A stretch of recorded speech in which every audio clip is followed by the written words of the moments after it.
Salut, aujourd'hui c'est mardi et comme tous les mardis, je vais vous parler d'anatomie. La semaine dernière, je vous avais parlé du cerveau et comme d'habitude pour ceux qui connaissent un peu la chaîne maintenant, aucune continuité parce qu'aujourd'hui je vais vous parler du cubitus. Et non, pas le chien que par ailleurs j'adore énormément, mais bien l'os de l'avant-bras qu'en médecine on appelle également ulna.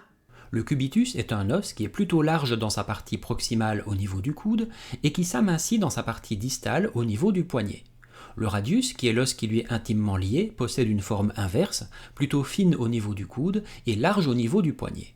Je vous en parlerai dans une prochaine capsule quotidienne du mardi. Le cubitus, lorsqu'on le coupe transversalement, possède une forme triangulaire. Il possède un bord antérieur, donc sur la face avant de l'avant-bras, un bord postérieur que l'on peut palper sur toute la longueur de l'os, et un bord interne qui est le siège de l'insertion de la membrane interosseuse qui l'unit au radius. Enfin, la partie la plus distale de l'ulna est composée d'une tête ronde. Cette tête est ornée d'une petite saillie que l'on appelle le processus styloïde. La membrane interosseuse, c'est une membrane, comme son nom l'indique, qui lie le bord latéral du cubitus au bord médial ou interne du radius. Cette membrane associe les deux os, mais sans limiter les mouvements de pronation et de supination de l'avant-bras.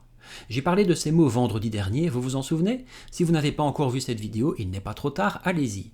La pronation et la supination, je vous en parlerai prochainement dans la vidéo d'anatomie sur le radius. L'extrémité proximale du cubitus est constituée de deux saillies osseuses que l'on appelle des apophyses, l'olécrane et le processus coronoïde. Ces deux saillies forment une cavité creuse dans laquelle l'humérus distal vient s'articuler pour former l'articulation du coude. Oui, vous l'ignoriez peut-être, mais l'humérus ne s'articule qu'avec le cubitus au niveau du coude. L'olécrane, c'est une apophyse qui vient s'insérer dans la fosse de l'olécrane de l'humérus.